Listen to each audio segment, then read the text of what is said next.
नमस्कार, मैं हूं राजेंद्र देव और मेरे साथ है सीनियर जर्नलिस्ट सुरजीत दास गुप्ता जी। आज हम लोग जिस बात में बात करने वाले हैं वो है होली और संभल की होली। संभल की होली आजकल खूब चर्चा में है। वजह यह है कि संभल के जो सीईओ हैं अनुज चौधरी, उन्होंने कहा है कि जिसको नमाज पढ़नी है वो रंग से परहेज ना करें। वो अगर रंग से परहेज नहीं करेंगे तो कोई समस्या नहीं आएगी, वो जाकर आराम से नमाज पढ़ सकते हैं। लेकिन अगर किसी को रंग से परहेज है तो वो घर पे ही बैठ के नमाज पढ़े।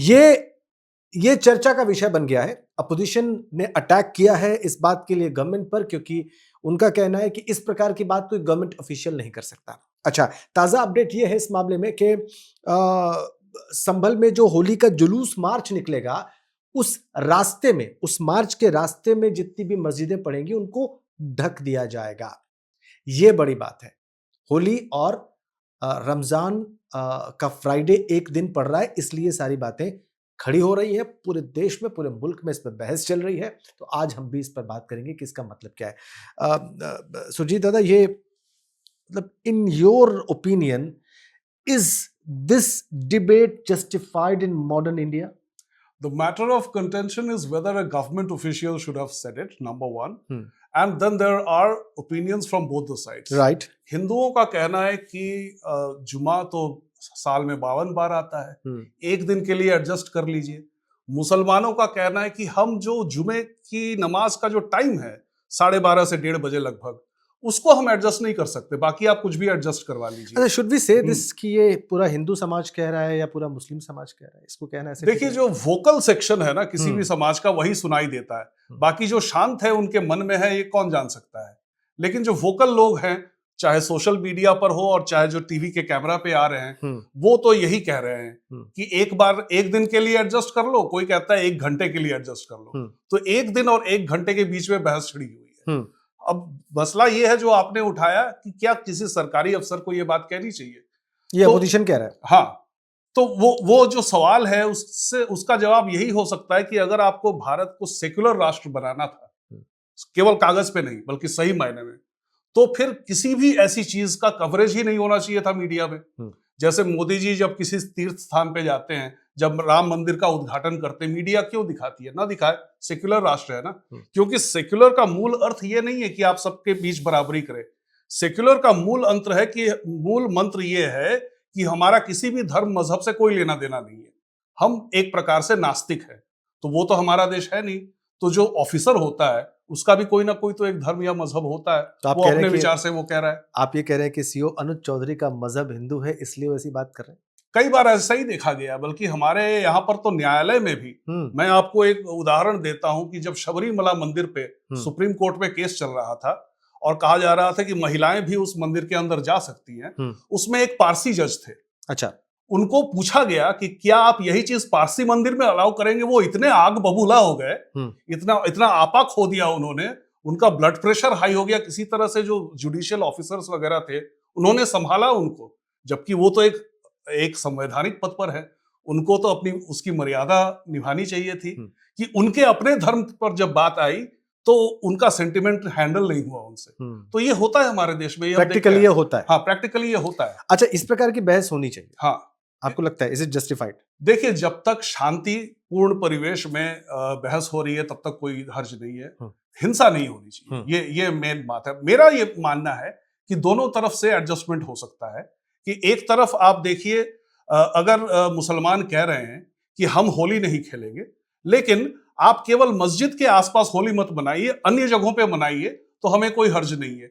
मेरे ख्याल से उसमें कोई ऐतराज नहीं होनी चाहिए। और उसमें जो हिंदू जो ये कह रहे हैं कि उस दिन हमारा भी तो होली का डेट चेंज नहीं हो सकता, तो उस दिन हमें मनाने दीजिए, तो इसमें भी कोई हर्ज नहीं है। केवल मस्जिद का जो एरिया है वहां आसपास पर परहेज करें, और क्या, इसमें मुझे कोई दिक्कत नहीं लग रही। एक चीज जरूर यहाँ पे बताने लायक है और हमारे दर्शक भी जाने तो शायद बेहतर होगा।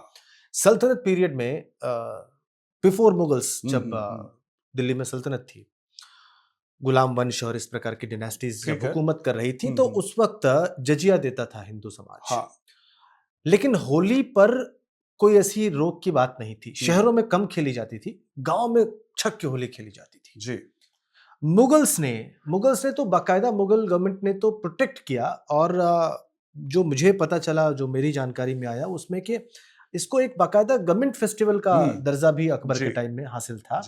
और कुछ लोग कहते हैं कि ये इसको ईद ए गुलाबी के नाम से जो है मशहूर कर दिया गया था। मतलब बादशाह खुद खेलता था होली कोर्ट में। औरंगजेब इसका अपवाद है, औरंगजेब ऐसा नहीं करता था। औरंगजेब कोर्ट में तो बिल्कुल उसने अलाउ नहीं किया, बाहर जरूर अलाउड था। कहने का मतलब ये कि ये उस वक्त की बात है जब हिंदुस्तान में मोनार्की थी और रिलीजियस मोनार्की थी। तब भी होली भारत में कभी नहीं रुकी। अब हम जब मॉडर्न है। आपने शुरुआत की बात जिजिया से, और इससे मुझे शोले का एक मशहूर डायलॉग याद आया कि गब्बर के ताप से तुम्हें केवल एक ही आदमी बचा सकता है, स्वयं गब्बर। गब्बर के ताप से तुम्हें एक ही आदमी बचा सकता है, एक ही आदमी, खुद गब्बर। इसके बदले में अगर वो तुमसे थोड़ा सा चावल लेता है, थोड़ा गेहूं लेता है, थोड़ा अनाज लेता है, तो क्या गलत करता है? जिजिया टैक्स बिल्कुल वही था। कि हमारे ताप से अगर बचना है तो हमें ये टैक्स दो, उसके बाद तुम हमारे प्रोटेक्शन में हो, उसके बाद तुम होली मनाओ, दिवाली मनाओ, कुछ भी मनाओ। तो ये तो एक तरह से मतलब दबाव की राजनीति है, एक तरह से वर्चस्व की राजनीति है कि हम यहाँ के गुंडे हैं, हम यहाँ के बाहुबली हैं, और हमारी बात, अगर तुम अपनी बात मनवाना चाहते हो तो हमें उसके पैसे देने पड़ेंगे। तो उसके तहत आप देखिए, अगर आप सल्तनत से बात शुरू करें तो हम अगर कुतुबुद्दीन ऐबक से बात शुरू करते, दिल्ली में कुतुब मीनार है, ठीक है। कुतुब मीनार के बारे में कहा जाता है कि कई सारे मंदिरों को, हिंदुओं और जैनों के मंदिरों को तोड़ के वो ढांचा बनाया गया। इसी प्रकार से अब अगर आप आगे आए तो जब सोमनाथ का मंदिर जब ढहाया गया तो उसके पास ये ऑप्शन था कि वो केवल ढहा देता, मूर्ति को डेसिक्रेट नहीं करता। लेकिन उसने कहा कि मैं अपने देश जाकर, अपने मुल्क जाकर, अपने वतन जाकर, अपने जो हम मुसलमान हैं उनको मैं क्या कहूंगा कि वहां पे काफिर की पूजा हो रही, काफिर जो है वो एक बुत परस्ती कर रहे थे और मैंने उसे ऐसे ही जाने दिया। तो इसलिए अगर आप सल्तनत के समय से लेकर आज के समय तक आए तो जितने भी सहिष्णु मुसलमान हुए और जितने असहिष्णु मुसलमान हुए, उनका अगर आप आकलन करें तो देखेंगे कि मुसलमान समाज में कभी भी अगर पूछा जाता है कि महान मुसलमान कौन थे तो अकबर का नाम नहीं लिया जाता। हमारे फर्स्ट जो एजुकेशन मिनिस्टर थे उनका नाम नहीं लिया जाता। हमारे जो प्रेसिडेंट रह चुके हैं एपीजे अब्दुल कलाम, उनका नाम नहीं लिया जाता। अभी अभी दिवंगत हुए हैं जो तबला वादक, जो उस्ताद जाकिर हुसैन, उनका नाम नहीं लिया जाता। बल्कि जाकिर हुसैन के मरने पर मातम मनाने केवल सरकारी अफसर गए थे, जबकि आप देखते हैं कि कोई जब आतंकवादी मरता है कश्मीर में 2.5 लाख 3 लाख का हुजूम इकट्ठा हो जाता है। तो ये जो है, हमने कुछ मुसलमानों को जो आइडियल बनाया, आदर्श बनाया कि मुसलमान हो तो ऐसा हो, क्या वो मुसलमानों के भी आदर्श हैं? इस पे बहुत बड़ा सवाल है। ये आपने बहुत बड़ा सवाल भी खड़ा कर दिया जी। अब ये बताइए मुझे, जो बिल्कुल जेन्युइन सा सवाल है और इसको उठाते भी रहते हैं लोग, कि मिडिवल एजेस की मोनार्की से क्या मॉडर्न डेमोक्रेटिक रिपब्लिक्स की तुलना ठीक है? कहीं कहीं ठीक है, कहीं कहीं गलत है। जैसे आप देखिए कि जहां तक सेकुलर बात, फिर से मैं सेकुलर शब्द का इस्तेमाल कर रहा हूं, यानी एक चीज बहुत और जोड़ना चाहूंगा। जब पहला क्रूसेड हुआ और जब क्रिश्चियन आर्मीज जेरूसलम में दाखिल हुई तो उन्होंने जमकर खून बहाया। वो कौन लोग थे वहां पे? वो ज्यादातर मुसलमान थे। मेरे कहने का मतलब, मैं सिर्फ ये बताना चाह रहा हूँ कि मिडिवल एजेस में जब अटैक्स होते थे, जब कब्जे होते थे, जब हुकूमतें छीनी जाती थी, तो उसमें रक्तपात होता था। और उस रक्तपात के पीछे जो प्रेरणा होती थी वो धार्मिक प्रेरणा भी होती थी।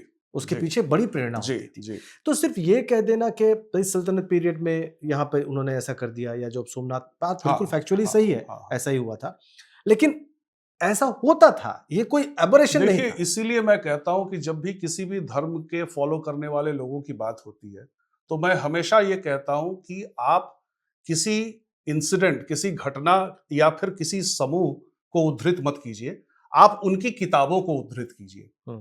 तो क्या कुरान में ऐसा लिखा हुआ है, क्या बाइबल में लिखा हुआ है कि हिंसा करो? हाँ, लिखा हुआ है।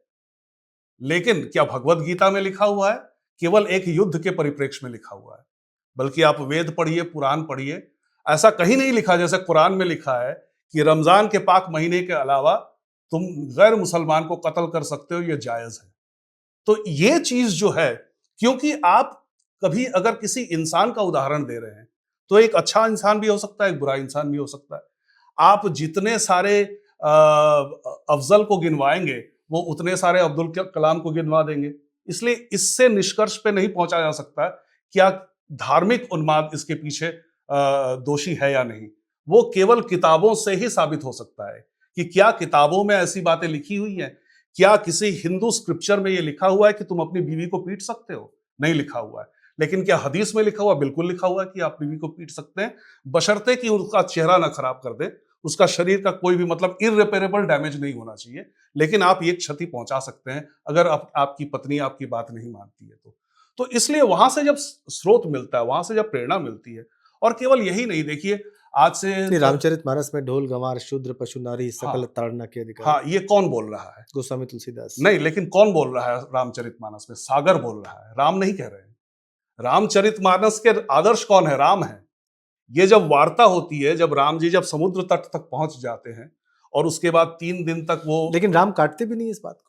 काटते हैं। देखिए, एक तो इसमें बहुत सारी बातें। पहली बात तो ये है कि जैसे कोई आप फिल्म की बात करिए या कोई किताब की बात करिए, उसमें जो विलन है या उसमें जो साइड कैरेक्टर है वो कुछ बात कहता है, तो उसको आप नहीं कह सकते कि इस आदर्श को इस किताब ने सामने रखा है, क्योंकि वो तो आदर्श है ही नहीं, पहला।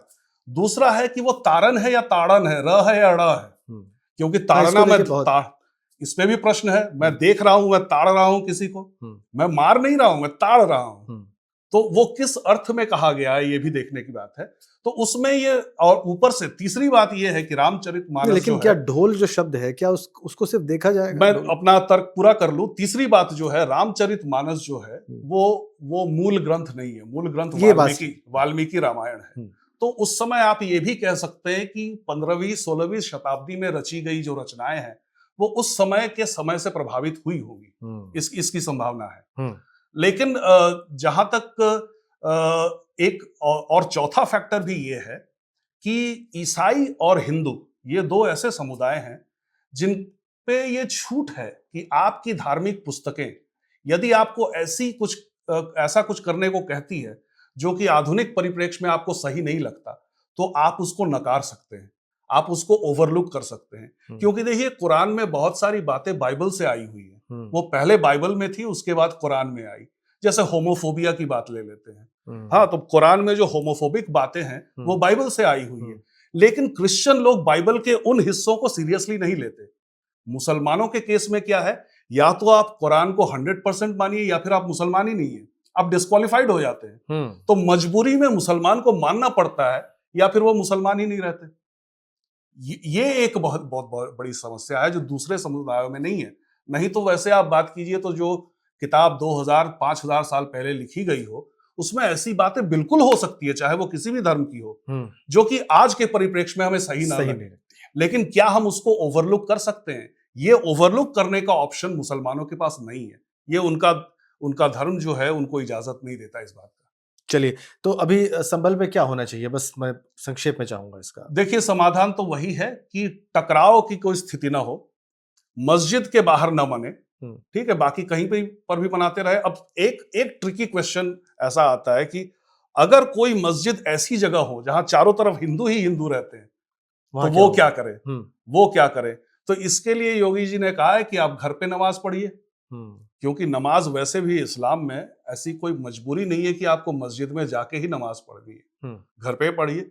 और मुझे नहीं लगता कि कोई हिंदू मस्जिद के अंदर घुस के होली खेलेगा, तो बाहर की गली से अगर कोई गुजरे उसमें कोई ऐतराज नहीं होनी चाहिए। बहुत शुक्रिया आपका, थैंक यू।